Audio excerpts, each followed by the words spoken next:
really weird dreams and vision, like all types of weird stuff lately. Let me just tell you the last one, just because it's fresh. It was like somebody had made a complete mess everywhere. There was like closets and the kitchen and moving, and it's like somehow you got convinced to take like the lesser bedroom or location, and then you like realized, am I out of my fucking mind? I'm paying for this. It's my what? Like, no. And you switched it all up, and of course they complained about it, but you were like, whatever, bitch, moan all you fucking want. And but even then in spreading out in like the more appropriate space for you, it wasn't big enough. You still were like jammed in there a little. And then you came down and there was somebody in the kitchen, and they just made a complete disaster. But it wasn't even them. Like, I felt like there was soap everywhere. There was mess everywhere. Like, it just was weird. And like, I remember there even being like heels. It was just, and them saying, will you help me? I think you were about to, but then you decided not to, or you shouldn't. Like, it's like they had to learn, and you woke up, which leads to the next thing. You woke up. Okay, so the way they've been showing it lately is like, well, they show it like this a lot. You've heard me talk about this, where it's like all of life is a game, and you really do have to pop all the illusions, which we know all this. You've heard all this a million times.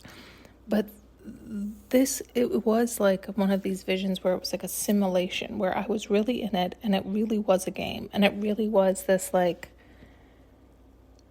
it was these like, I guess they had been witches, or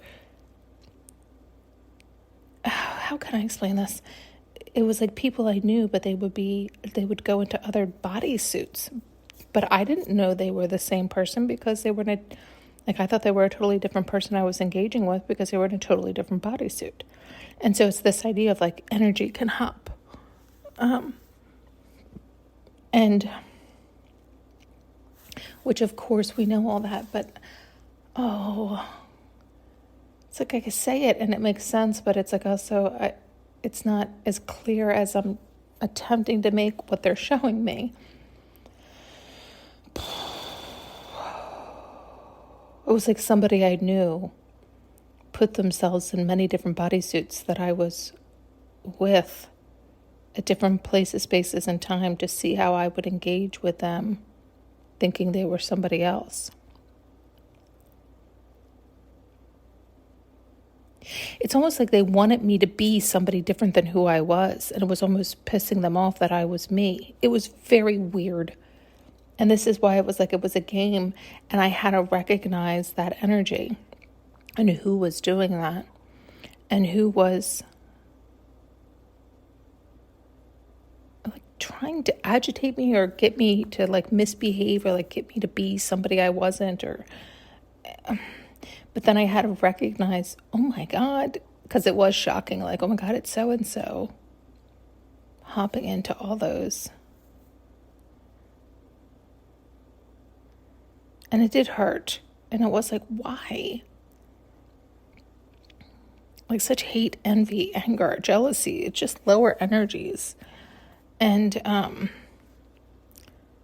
we can't get stuck on the why sometimes for others, because it's just going down an empty rabbit hole. Do you know what I mean? Like, we're not always going to get to know that kind of stuff. Even if they told you, you would never know if that was actually because it's not our worry or concern. Our worry or concern is our own why, our own intentions, our own alignment, our own journey. But this person obviously was doing everything but focusing on their own journey. They were focusing on my journey, and they were envious of it, jealous of it, angry at me, wanting me to be somebody I wasn't so that it would make them feel better. It was almost, maybe that was it. It was almost like to make them feel better for being such a bitch. It was like they were so awful, but they wanted to justify why they were so awful. They wanted to be like, no, I'm right. That person's awful, not me. And so they tried to make me awful to make them justified in being the awful person they are. Like, oh, I was awful to her because she's awful. But when they couldn't do that, they were like, this can't be right. This can't be right. It can't be that I am awful, right? Like they couldn't bear to swallow that. So it's that idea of like that double down, triple down. Like some people, instead of like facing the truth and eating their karma, going through the fire, burning off their own bullshit, they refuse to. It's like it's too painful. It's too painful to face that truth. So they don't recognize they're doubling down, tripling down, quadrupling down on their own karma, in that they keep trying to throw the blame onto somebody else. Like, no, it's them. I know it's them. It's them. Right? It's like, but it's also tossing out their power. But this wasn't as much that, in that it was like a very powerful witch. I mean, it was amazing the things she was doing, going into other people's bodies, and it was wild. I mean, and I don't understand all the lessons, because I think I was so like fascinated by the wildness of it. And yet I also know it's true to a degree. It's just the way they show it. It seems almost so dramatic or scary. And I know it's true to a degree, but they show it in such a way that it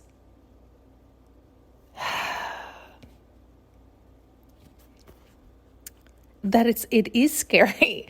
Do you know what I mean? Like,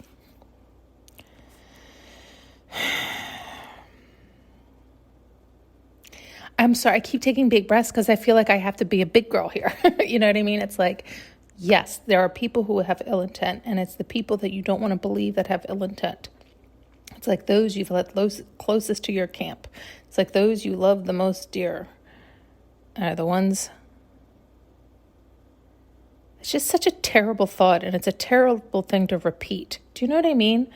I think that's part of my problem. It's like people always say it because they find it to be true, but we keep finding it to be true because we keep saying it. Do you know what I mean? It's like, no, stop that. We got to stop that shit.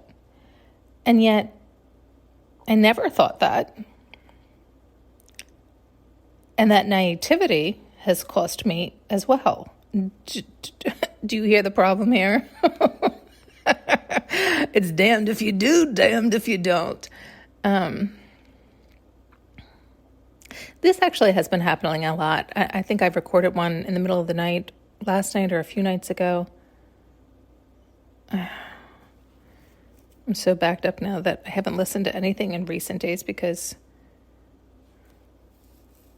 I just haven't gotten to them. But what's my point is that I can't seem to find the lessons. Oh, you know, the other thing they're reminding me of that they keep bringing me to, which makes me think, are you talking about me then? There's this one story in the Bible where, well, they're all the same story, and it tells the same story differently in each one, but this is this story in this version, but it's the same meaning in all of them, where I think it's Nebuchadnezzar. It's I think he was like a king, and he became very prideful and arrogant, and this is my empire. And as soon as they said that, I read that, they flashed me to somebody I know who had said something very similar, his empire. And he's a babbling fool now.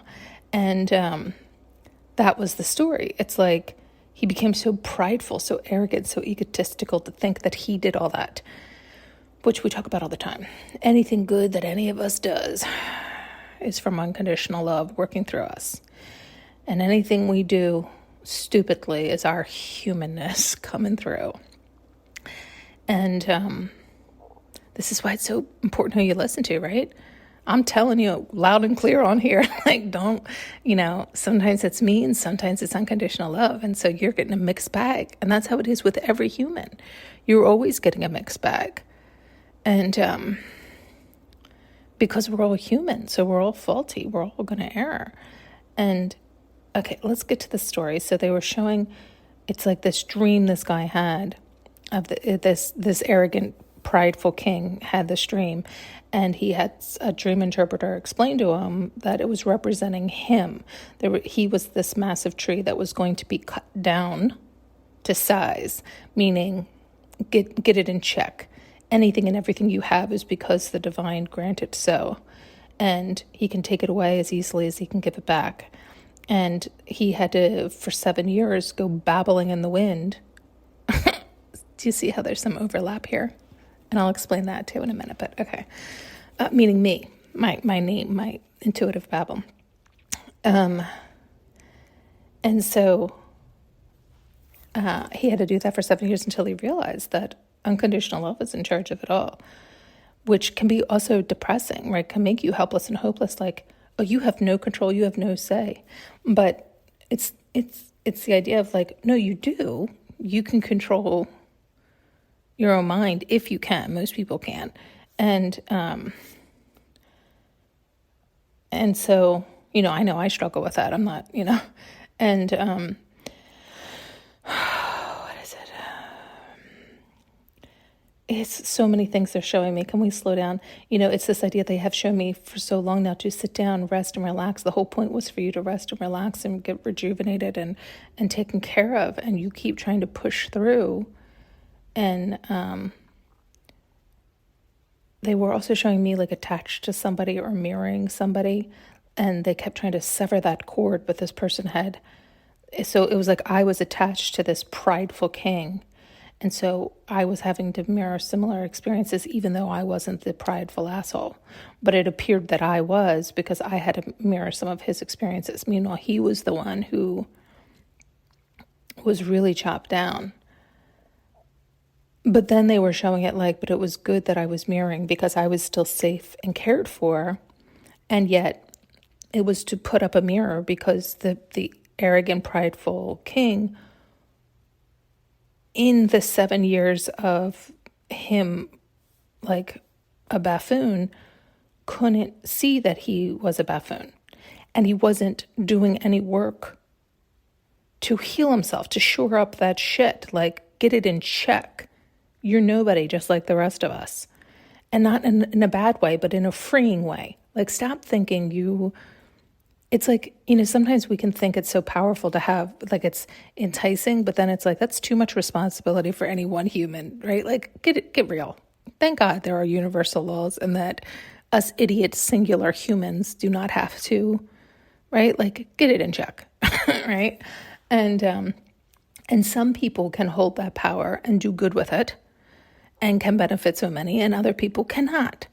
And there was something all about that too. It's like some people, well, I think you heard that in a few of the previous ones, or God knows when, about a lot of people will hold that power and do good with it, but then it's almost like they have built up that reputation of do-gooder and seen that way, only so they can slide in the back door, like do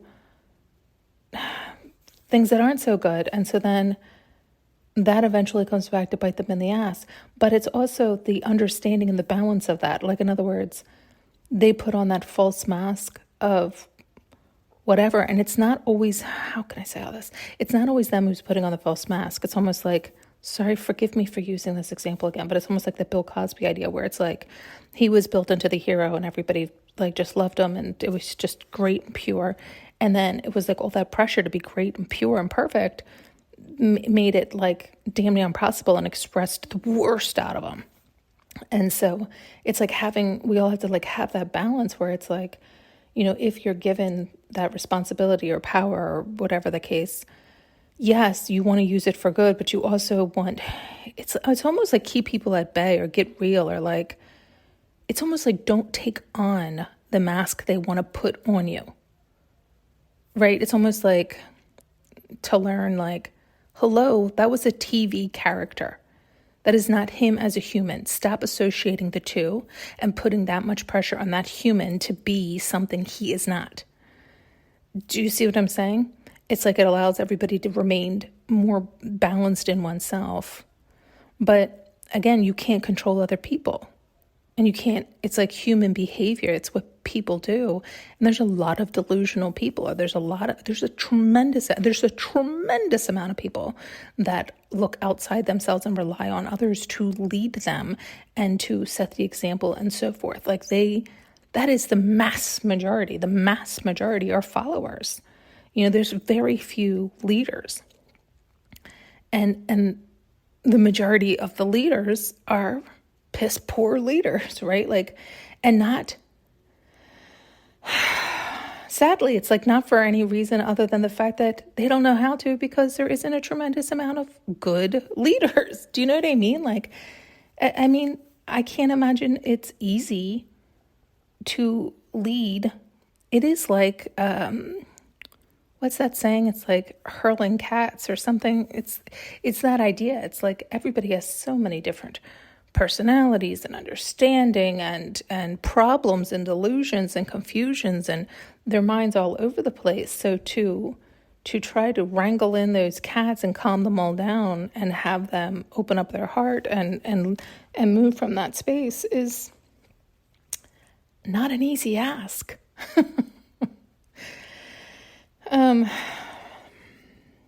You can see we're all over the place here. This is how it's been. There hasn't been, okay, so this is going to sound weird too.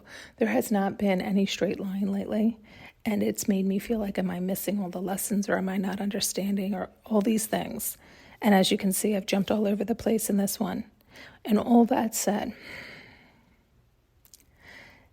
in the past few days, I have felt a greater sense of peace than I have felt in a long time.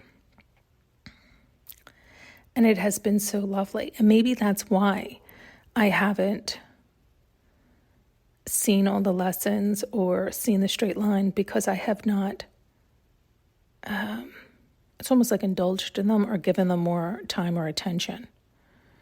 It's almost like, it's like my bucket's been full kind of thing, where it's like, it's such a weird way to say, and I don't know how to verbalize what they're saying or showing or feeling. It's like this feeling of I'm at peace and it's calm and it's easy. And so it's like I don't want to dive into what it means or to learn whatever lesson. And the reason that sounds weird to me is normally that would be like pride or arrogance. Normally people would be like, oh, I know. There's nothing else you can tell me. And so they're full in that sense. Like, they're full of pride. They're full of knowing, oh, they know. So you can't pour anything into them because they already know. There's no room for expansion. There's no room for new interpretation. There's no room for new understanding.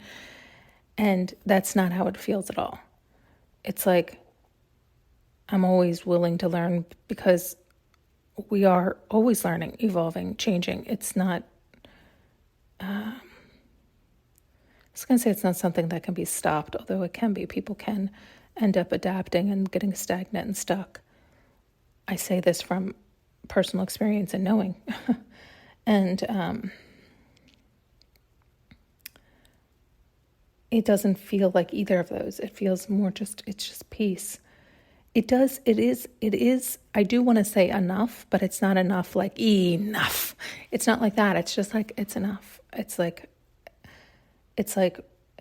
recognizing or realizing the need for the calm more than the understanding, or the need for the calm more than even the learning right now. I just find that interesting because I typically love to learn. And I love to understand. It's something that actually I crave, like I indulge in, to my own detriment at times, which can sound weird, but I think actually it's probably explained well in this exact scenario. Maybe that's exactly what they're trying to teach me and show me now, which is that idea. It's like everybody needs a break, and there needs to be a cap on that at times too, that learning and understanding, and just rest and relax. And I think that hasn't necessarily ever been, this is going to sound weird, it's almost like I don't think that has necessarily ever been an option for me, in that it's such a, it's like, in that it's almost like I haven't been able to come to peace in the past without knowing or understanding. But then that keeps you on a forever chase, because we will never, ever, ever, ever know it all or understand it all. Even ourselves and even our own experiences.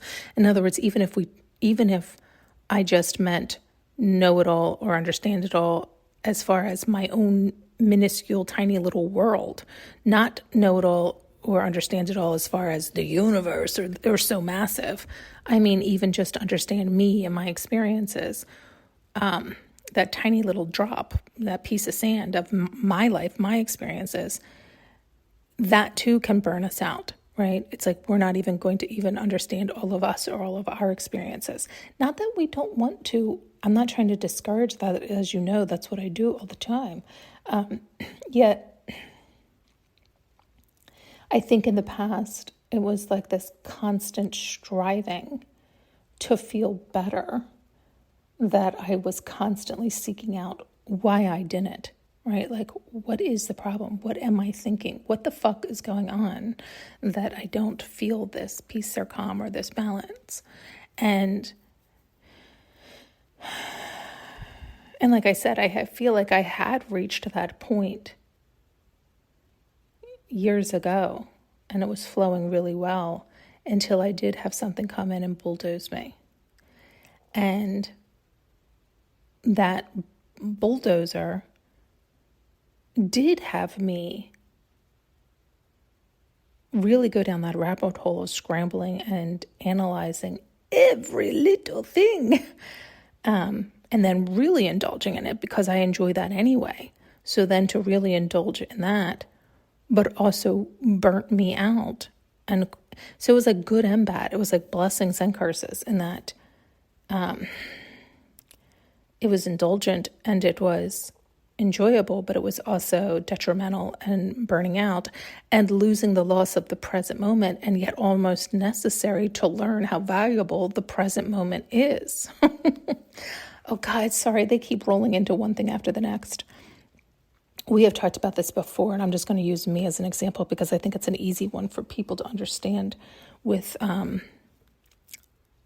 loving the here and the now, where, you know, all throughout my life, I have struggled with my looks and my weight and not feeling lovable, and always associating it to not being pretty enough, skinny enough. That's so sad, isn't it? I can feel it. I feel it must still be a bit of a trigger. There was a ton that was coming through about this too, where it was like I finally had gotten my body to a place where I felt good in my body. I loved my body. I was so happy that I had worked so hard. And then I did get some surgeries to like tweak it here and there, and just really felt so happy in my body for the first time, and felt pretty for the first time, and felt desirable for the first time. And it was almost like what I desired didn't desire me. So it's like, oh wow, if this is as good as I can get, and I felt like at my top, and I wasn't, it's like chosen, which again, I had to learn all those lessons. But at that point, it was like that idea of like, oh wow, then shit, what was the point of all that effort? Well, the point of all that effort was for me to feel good in me, and to love me, and to choose me. And yet that crush to my ego was good because it was to my ego, but it sure doesn't feel good. It always hurts when we are crushed that way. And it was to my confidence too, because there was slippage into ego, and it was a flip-flopping back and forth. And so it did need to be cleared out in that sense.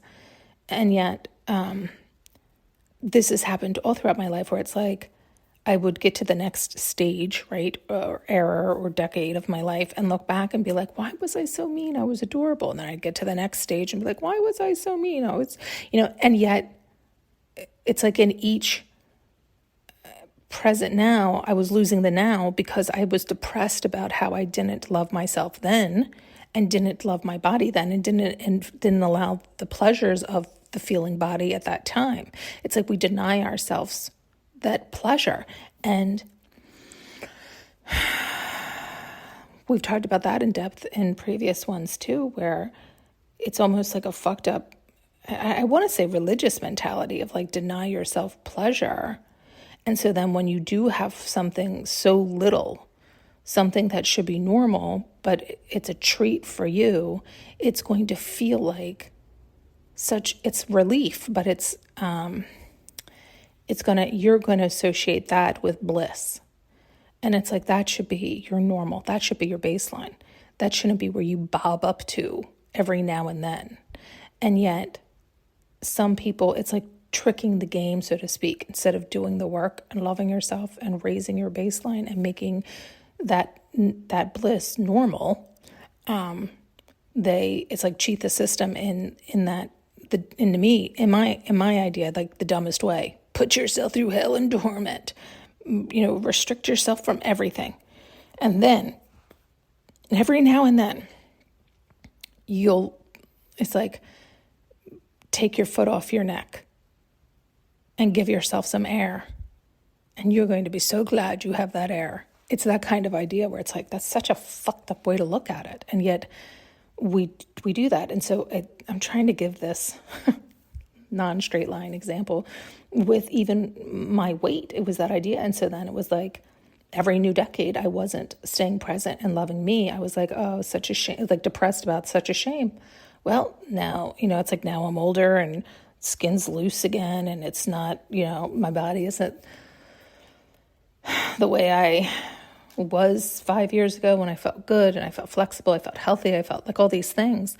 And so then it's like, okay, so are we going to bitch about that now for the next 10 years? And then in 10 years, when your body is not where it is now, we're going to repeat this cycle for how fucking long? At what point are you going to stop? Because you're time doesn't stop in that sense. Like our aging body is our reminder, like, of that, hourglass, of the sand going through the hourglass. Like time's a ticking, always and forever. So at what point are you going to catch up to speed to it is what it is? You are here now. Can you be happy now? Can you be happy in the here and now? Yes, you can always aim to do better. You can always aim to like get your body back in that shape that it was. But can you be happy right here and now? Because right here and now is the only thing you got. So you can, change up this and that and aim to get back to that more flexible body, but you'll never get back, right? We're not going backwards or going forward. So you've learned and it's going to change into what it's going to change to, but you can aim for that idea of healthy and flexible and feeling good in one's own skin in that learning to love what is right here and now, because guess what? Tomorrow you could get hit by a train and it's all over. So what's it matter anyway? And that's a fine line. Like some people then are like, well, fine, that I'm just going to indulge in every negative device that I've been restricting myself from. But why were you restricting yourself? It's like, ask yourself the right questions. Like some things you're restricting yourself from because they're harmful for you. But if there's a restriction, if there's a restraint, I feel like we have to sometimes look at that. Like, why is there that? An easier example for that is like, I don't even necessarily enjoy alcohol. Like I don't enjoy, we've talked about this before, like the next day I feel so awful, and that awfulness lasts for me much longer than I think. Like it feels like it must last longer than it does for other people because, I was going to say one too many, meaning 2 glasses of anything, and I don't feel good for days. And sometimes even a week or 2 before I can get myself back into balance. And it's like, oh my God, for one night of 2 drinks, like, was it worth it? No, not at all. The amount of ripple effect it has on me physically, mentally, emotionally is insane. So it's not desirable for me. Yes, maybe a glass here or there, because I've learned that I can manage that or I can metabolize that or whatever the case may be. And yet the other does not entice me. It's not even enjoyable. So it's like I'm not restricting myself to one glass because it's difficult or challenging.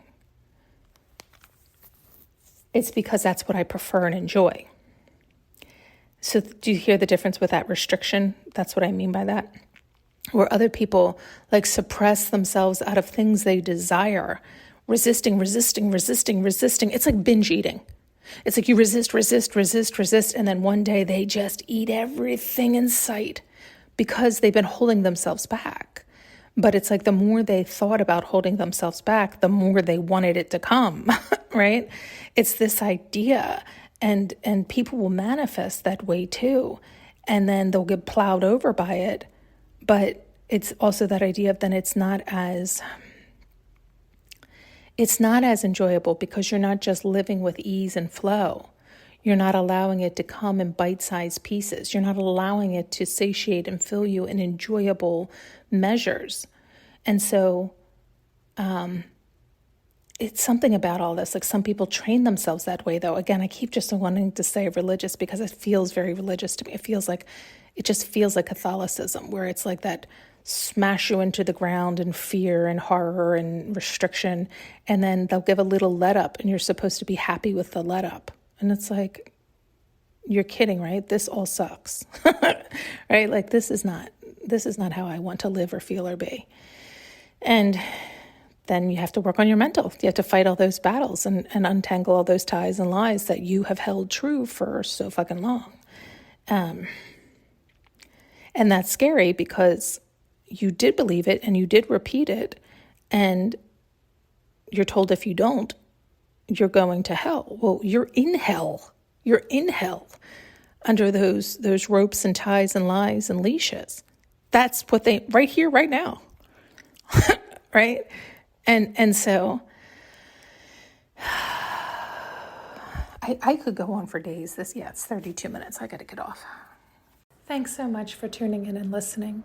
You can now purchase an audio journey with me using the link below.